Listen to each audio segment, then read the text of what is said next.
स्वामी समर्थ. नमस्कार मंडळी, स्वागत आहे तुमचं आपल्या या मराठी यूट्यूब चॅनलमध्ये. स्वामींच्या कृपेने आपला दिवस आनंदात जाऊ हीच मी स्वामींच्या चरणी प्रार्थना करते आणि आजच्या या नवीन व्हिडिओला सुरुवात करूया. आज 15 जून वार सोमवार आहे आणि अधिक मासातील ज्येष्ठ महिन्यातील ही दुर्मिळ तिथी आलेली आहे. ज्येष्ठ महिन्यातील अत्यंत पवित्र आणि दुर्मिळ अशी सोमवती अमावस्या आपल्याला आज साजरी करायची आहे. तर ज्योतिषशास्त्रामध्ये हा दिवस जो आहे अत्यंत खास म्हटला गेलेला आहे, कारण ग्रहाच्या नक्षत्रामध्ये एक अभूतपूर्व बदल पाहायला आपल्याला मिळणार आहे. तर आज ग्रहाचा राजा सूर्यदेव मिथुन राशीमध्ये प्रवेश करणार आहे. ज्योतिषशास्त्रामध्ये बुध आदित्य योग हा बुद्धी, यश, करिअर व आर्थिक प्रगतीसाठी अत्यंत चमत्कारी म्हटला गेलेला आहे. या शुभ प्रभावामुळे प्रत्येक राशीवर वेगवेगळे पद्धतीने याचा प्रभाव जो आहे तर तो पडणार आहे. आपल्या हिंदू धर्मामध्ये सोमवती अमावस्येला मोठं महत्त्व दिलं गेलेलं आहे. यावर्षी अधिक मासातील अमावस्या तिथीला अधिक महत्त्व आहे, कारण भगवान शिवांसाठी मिथुन संक्रांतीसुद्धा याच दिवशी अमावस्या तिथीला येत आहे. या दिवशी सूर्य आपली राशी बदलून मिथुन राशीमध्ये प्रवेश करणार आहे. या दिवशी सूर्य आपली राशी बदलून मिथुन राशीमध्ये प्रवेश करणार आहे. हे अत्यंत शुभयोग, सर्वार्थ सिद्ध योग आणि अमृत सिद्ध योग असे दोन योग जुळून आलेले आहे. या शुभ योगाच्या काळामध्ये पूजा केल्याने याचे फळ जे आहे तर ते अनेक पटीने लाभत असते. तर घरातील स्त्रिया ज्या आहेत तर ह्या आपल्या पतीच्या दीर्घायुष्यासाठी हा उपास करत असतात. यामुळे सोमवती अमावस्येच्या दिवशी लवकर उठून म्हणून या दिवशी भगवान शिवांची पूजा केली जाते. तर या दिवशी अमृत सिद्ध योग सकाळी 5:23 ते संध्याकाळी 7:08 राहणार आहे. म्हणूनच या वेळेमध्ये तुम्ही पूजाही करू शकता. तर सोमवती अमावस्येला जुळून येणारे दुर्मिळ ग्रहयोग आणि बुध आदित्य राजयोग तुमच्यासाठी आणि तुमच्या घरामध्ये सुखसमृद्धी येण्यासाठी खूपच प्रभावी म्हटले गेलेले आहेत. या दिवशी महादेव आणि सूर्यदेवाची कृपा मिळवण्यासाठी हा उपाय जो आहे तर तो खूपच प्रभावी म्हटला जातो. तर सोमवार हा दिवस भगवान शिवांना समर्पित केला जातो आणि जेव्हा अमावस्या याच दिवशी येते तेव्हा दिवस आणि तारीख या दोन्हीचे महत्त्व अनेक पटीने वाढते. यावर्षी अधिक मासाची अमावस्या आज सोमवारी 15 जूनला आलेली आहे. म्हणूनच ही तारीख सोमवारी येत असल्यामुळे तिला सोमवती अमावस्या किंवा पुरुषोत्तम अधिक महिन्यातील शेवटची अमावस्या म्हटली जाते. या दिवशी दुपारी भगवान शिवांची पूजा केली जाते आणि पूर्वजांना नैवेद्य दहीभाताचा दाखवला जातो. दर 3 वर्षांनी ही तिथी येते. अधिक महिन्यामध्ये सोमवती अमावस्या येणे हा दुर्मिळ योग जुळून आलेला आहे. कितीतरी वर्षानंतर हा दुर्मिळ योग जुळून आलेला आहे. म्हणूनच आपल्याला हा जो अमावस्येचा प्रारंभ झालेला आहे तर काल झालेला आहे 14 जूनला दुपारी 12:20 झालेला आहे आणि समाप्ती जी आहे तर आज सकाळी 8:24 होणार आहे. पण उदयतिथीनुसार ही सोमवारी अमावस्या जी आहे तर ती साजरी आपल्याला करायची आहे. या दिवशी सोमवती अमावस्येचे व्रत जे आहे तर पूजा जी आहे तर नदीवर जाऊन केली जाते. आजच्या सोमवारच्या दिवशी ज्योतिषशास्त्रामध्ये असं या अमावस्येचं महत्त्व सांगितलं गेलेलं आहे की पवित्र गंगेमध्ये जाऊन आपल्याला 33 दिव्याचं दान करायचं आहे किंवा तुम्ही 33 दिवा जो आहे तर तो नदी ठिकाणी लावू शकता, पिंपळाच्या झाडाखाली लावू शकता किंवा भगवान शिवपिंडीजवळ तुम्ही 33 दिवा जो आहे शुद्ध तुपाचा तो लावू शकता. कारण आज सर्वार्थ सिद्ध योग जुळून आलेला आहे. सोमवती अमावस्येच्या दिवशी भगवान शिव आणि शिवशक्तीची एकत्रित पूजा केली जाते, ज्यामुळे संपूर्ण कुटुंबावर आपल्याला आशीर्वाद जो आहे तर तो पितरांचा आशीर्वाद जो आहे तर तो प्राप्त होतो. म्हणून या दिवशी पितरांच्या शांतीसाठी दान, तर्पण आणि पिंडदान केले जाते. यामुळे प्रखर पितृदोष हा नाहीसा होतो. तर विवाहित स्त्रिया आपल्या पतीच्या दीर्घ आयुष्य लाभावं व त्यांचं आरोग्य चांगलं राहावं त्यासाठी हा उपवास करत असतात. तर या दिवशी पिंपळाच्या वृक्षाखाली एका पिंपळाच्या पानावर आपल्याला दही भात थोडासा चमच्याभर ठेवायचा आहे. त्यावर आपल्याला काय करायचं आहे तर तिथेच आपल्याला एक मोहरीच्या तेलाचा दिवा लावायचा आहे आणि काळे तीळ आहे तर त्या महू भातावर आपल्याला टाकायचे आहे. तर असं केल्याने काय होते की अश्वमेघ यज्ञासारखे पुण्यफळ आपल्याला लाभत असते. म्हणूनच या दिवशी दर्श अमावस्येच्या दिवशी मौन पाळले जाते. कोणालाही वाईट बोलू नका, त्याचबरोबर कोणाचा अपमान या दिवशी केला जात नाही. म्हणूनच या दिवशी आपल्याला जो उपाय करायचा आहे तर हा घरामध्ये सुखसमृद्धी येण्यासाठी हा उपाय करायचा आहे. यामुळे संपूर्ण घराचं संरक्षण कवच जे आहे तर ते कापुराने बनत असते. माता लक्ष्मी अखंड स्वरूपात घरामध्ये वास करत असते. म्हणूनच आज या व्हिडिओमध्ये मी तुम्हाला अतिशय प्रभावी असा एक उपाय सांगणार आहे. तर आज सोमवती अमावस्येच्या दिवशी संध्याकाळी कापुरासोबत आपल्याला एक वस्तू जाळायची आहे. ही वस्तू जाळल्याने घरातील वाद विवाद, पितृदोष, नकारात्मकता दूर होते. एखादा शत्रू असेल तर त्याचा नायनाट होतो. तो शत्रू घरामध्ये येऊन तुमची माफी मागेल. तुमच्या मुलाच्या जीवनामध्ये अडथळे आणणार नाही. तर शत्रू हा शेजारी असेल किंवा कुठेही असेल तर तो शत्रू तुम्हाला कुठेही त्रास देणार नाही. घराची, मुलाची, पतीची प्रगती होईल. कुटुंबावर कधीही संकट अचानक येणार नाही. ते संकट टळेल. घरात अखंड लक्ष्मी स्थिर राहील. म्हणून अशी कोणती वस्तू आहे जी संध्याकाळी कापुरासोबत आपल्याला जाळायची आहे, हा उपाय कोणत्या वेळी करायचा आहे, कसा करायचा आहे याबद्दलची संपूर्ण माहिती या व्हिडिओमध्ये मी तुमच्यासोबत शेअर करणार आहे. त्यामुळे व्हिडिओ हा स्किप न करता शेवटपर्यंत नक्की पहा. चॅनलवर नवीन असाल तर नक्की सबस्क्राईब करा आणि कमेंटमध्ये आपल्याला ओम नमः शिवाय हा मंत्र नक्की लिहायचा आहे, ज्यामुळे तुमच्या मुलाची आणि पतीची भरभरून प्रगती होईल. असेच नवनवीन व्हिडिओ पाहण्यासाठी बेल आयकॉनला नक्की प्रेस करा. जेव्हा मी नवीन व्हिडिओ अपलोड करेन त्याचं नोटिफिकेशन सर्वात अगोदर तुम्हाला भेटेल आणि तुम्ही एक पण व्हिडिओ मिस करणार नाही. तर पहा, हा उपाय आपल्याला कोणत्या वेळी करायचा आहे. ज्या वेळेमध्ये माता लक्ष्मी आपल्या घरामध्ये 6 वाजता घरामध्ये उंबरवट्याहून प्रवेश करत असते, तर ज्या घरामध्ये शांतता, शुद्धता आणि चांगले व्यक्ती असतात त्या घरामध्ये लक्ष्मीही नांदत असते. त्या घरामध्ये पैसा हा कमी पडत नाही. म्हणूनच संध्याकाळी 6 वाजल्यापासून ते अगदी रात्री तुम्ही 8 वाजेपर्यंत हा उपाय कधीही करू शकता.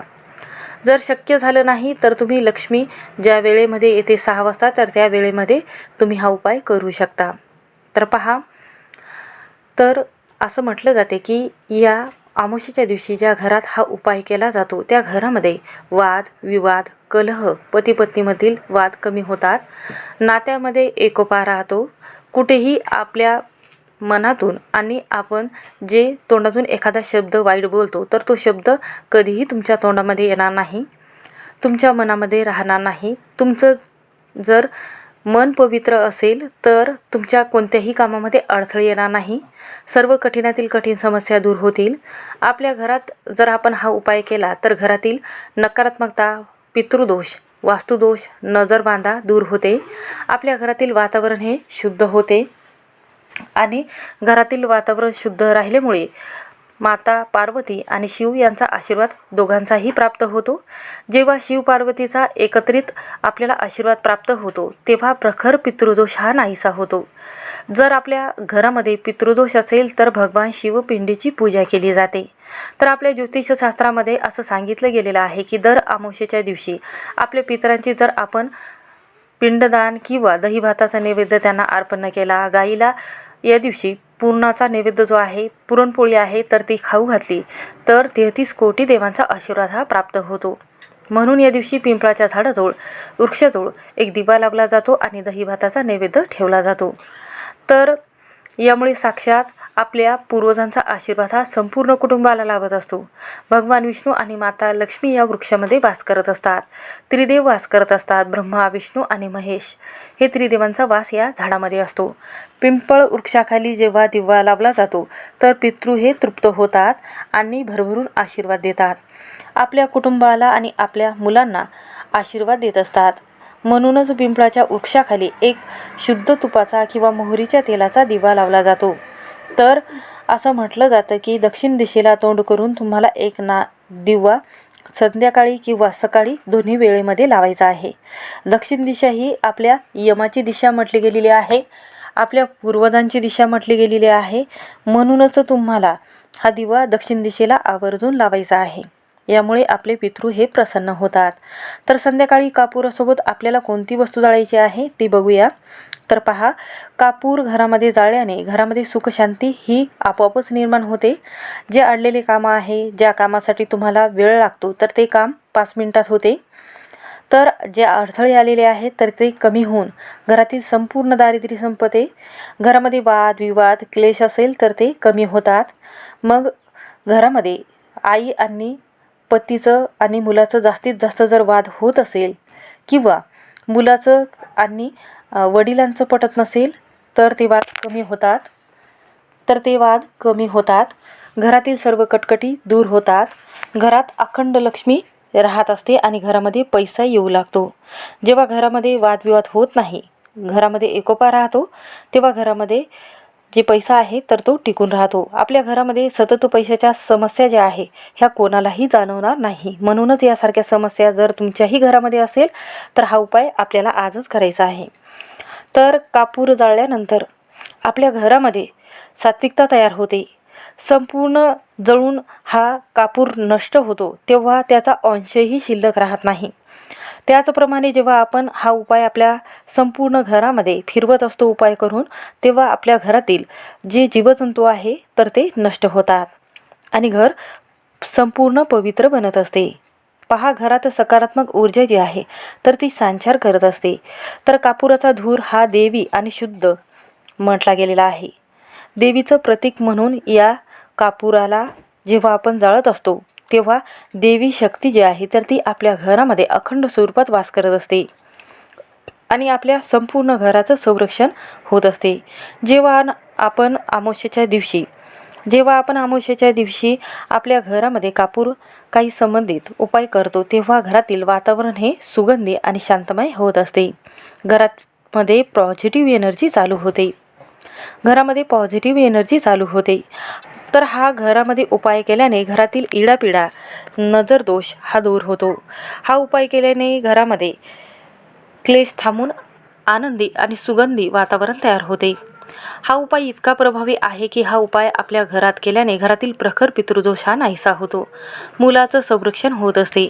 मुलं हट्टीपणा करत असेल किंवा घरामध्ये चिडचिडपणा करत असेल, सांगितलेलं ऐकत नसेल किंवा कोणी आपल्या घरामध्ये येऊन एखादा शत्रू असेल तर त्याला त्रास देत असेल तर तो शत्रू जो आहे तर तो नष्ट होतो. किंवा जो शत्रू आहे, जो गुपित आहे, तर त्या शत्रूचं नाव आपल्याला या दिवशी घ्यायचं आहे, ज्यामुळे आपल्या मुलाला आणि आपल्या पतीला कधीही त्रास देणार नाही. त्या शत्रूमुळे कधीही विघ्न आपल्या घरामध्ये येणार नाही. तर आपल्याला सर्वात प्रथम या दिवशी पिवळ्या रंगाचे कपडे परिधान करायचे आहे. देवघरामध्ये आपल्याला धूप आणि दिवा आपल्याला लावून घ्यायचा आहे. त्यानंतर आपल्याला सर्व दारे आणि खिडक्या ज्या आहे तर ते उघड्या करायच्या आहेत आणि त्यानंतर आपल्याला हा उपाय आपल्या देवघरासमोरच बसून करायचा आहे. त्यानंतर आपल्याला एक तांब्याचा जे ताट आहे तर ते घ्यायचं आहे आणि यामध्ये एक नारळ लागणार आहे. ज्या नारळामध्ये पाणी आहे, जे लक्ष्मीदेवीचं स्वरूप आहे, तर तेच नारळ आपल्याला इथे घ्यायचं आहे. त्यानंतर आपल्याला इथे 7 किंवा 9 कापुराच्या वड्या घ्यायच्या आहेत. त्यानंतर आपल्याला यामध्ये लवंग आणि वेलचीसुद्धा घ्यायच्या आहे, ज्याला फूल आहे, आणि ज्या हिरव्या लवंग आहेत तर त्याच घ्यायच्या आहे. त्यानंतर आपल्याला देवघरासमोर आपल्याला मांडी घालून बसायचं आहे. त्यानंतर एक कापुराची वडी जी आहे तर ती तुपामध्ये 7ही कापूर वड्या ज्या आहेत तर त्या तुपामध्ये भिजवायच्या आहेत. त्यानंतर यामध्ये लवंग टाकायचे आहे आणि वेलचीही टाकायची आहे. यानंतर हा कापूर प्रज्वलित करण्या अगोदर आपल्याला काय करायचं आहे, एका कापुराच्या भांड्यामध्ये आपल्याला तांदूळ घ्यायचे आहे. त्यामध्ये कापुराच्या 5 वड्या घ्यायच्या आहेत आणि एक तमालपत्र जवळ घ्यायचं आहे. त्यानंतर आपल्याला काय करायचं आहे, जे नारळ घेतलेलं आहे तर त्या नारळावर आपल्याला ह्या कापुराच्या वड्या ज्या आहेत ह्या एक एक टाकत अशा 7 टाकायच्या आहे. आणि त्यानंतर आपल्याला काय करायचं आहे, या दिवशी महामृत्युंजय या मंत्राचा जप आपल्याला करायचा आहे. तर 7ही वड्या जेव्हा टाकतात त्या वेळेमध्ये आपल्याला 11 वेळा महामृत्युंजय या मंत्राचा आपल्याला 11 वेळा जप करायचा आहे. आणि त्यानंतर काय करायचं आहे, एक कापूरवडी संपत आली की पुन्हा दुसरी कापूरवडी जी आहे तर ती टाकायची आहे. आणि यामुळे आपल्या घरामध्ये वादविवाद कमी होतात. जेव्हा महामृत्युंजय या मंत्राचा जप ज्या घरामध्ये केला जातो त्या घरामध्ये वाद विवाद कलह होत नाही. म्हणूनच असं म्हटलं जाते की दर अमावस्येच्या दिवशी ज्या घरामध्ये हा उपाय केला जातो किंवा महामृत्युंजय या मंत्राचा जप जो आहे तर तो सोमवारच्या दिवशी केला जातो, तर शिवशक्तीचा आशीर्वाद जो आहे तर तो प्राप्त होतो. तर दुसरा उपाय जो आहे तर तो असा करायचा आहे, जर तुमच्याकडने हा उपाय करणं झाला नाही तर हा एक दुसरा उपाय आहे जो सोपा उपाय आहे. तर आपल्याला काय करायचं आहे, तर जेव्हा आपण हा उपाय करतो त्या वेळेमध्ये ह्या कापुराच्या वड्या नारळावर आपण प्रज्वलित करतो, तर तेव्हा आपल्याला तेच नारळ परत घ्यायचं आहे आणि त्यानंतर परत आपल्याला यावर जे तमालपत्र घेतलेलं आहे तर त्या तमालपत्रावर आपली इच्छा लिहायची आहे.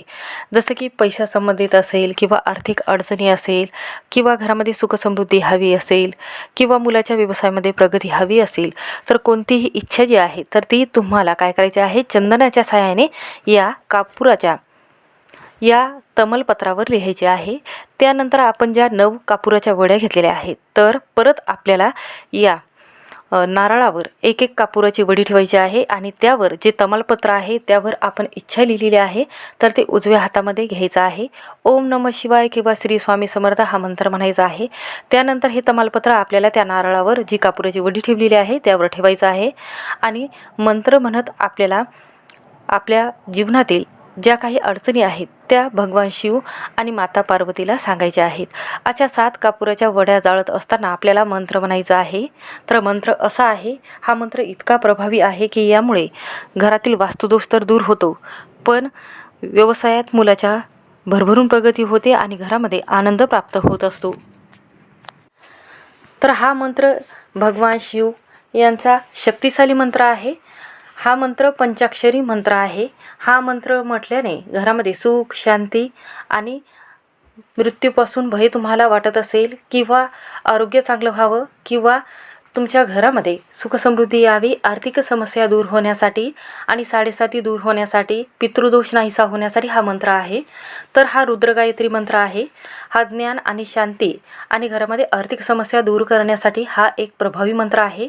तर मंत्र असा आहे, ओम तत्पुरुषाय विघ्नये महादेवाय धीमहि तन्नो रुद्र प्रचोदयात. हा भगवान शिवांचा खूप प्रभावी मंत्र आहे. हा रुद्रगायत्री मंत्र आहे. हा घरामध्ये जेव्हा तुम्ही कापूर होम करता तेव्हा घरामध्ये हा कापुरासोबत जेव्हा आपण मंत्र म्हणतो तेव्हा घरामध्ये सुख शांती ही टिकून राहते. जेव्हा कर्पूर होम हा घरामध्ये अशा पद्धतीने केला जातो तेव्हा सर्व देवतांची कृपा आणि आशीर्वाद हा प्राप्त होतो. म्हणूनच हा उपाय जो आहे तर तो दर अमावस्येच्या दिवशी ज्या घरामध्ये केला जातो त्या घरामध्ये आपल्याला वातावरण जे आहे तर ते शुद्ध पाहायला मिळत असते. म्हणून या दिवशी आपल्याला काय करायचं आहे, जेव्हा तुम्ही कापूर जाळलेला आहे तेव्हा जर या नारळाला तडा गेली तर समजून जायचं आहे की आपल्या घरातील सर्व दोष हे निघून गेलेले आहेत. कारण नारळाने जी आपल्या घरातील नकारात्मकता आहे, इडापिडा आहे, सर्व दोष हे आपल्याकडे ओढून घेतलेले आहे. त्यामुळेच कधीही तुम्ही बघत असाल जेव्हा आपण कलशावर नारळ ठेवतो तेव्हा तडा गेलेला असतो तर तेव्हा घरातील सर्व वास्तुदोष हे नारळाने म्हणजेच माता लक्ष्मीने आपल्याकडे ओढून घेतलेले आहे आणि आपल्या संपूर्ण घराचं संरक्षण केलेलं आहे. म्हणूनच तुम्ही याकडे दुर्लक्ष न करता हा उपाय नक्की करा. सर्व कामामध्ये तुम्हाला यश मिळणार आहे. त्यानंतर हा नारळ आपल्याला उंबरवट्यावर फोडायचा आहे. यावरचं जे पाणी आहे तर ते आपल्याला मुख्य उंबरवट्यावर टाकायचं आहे.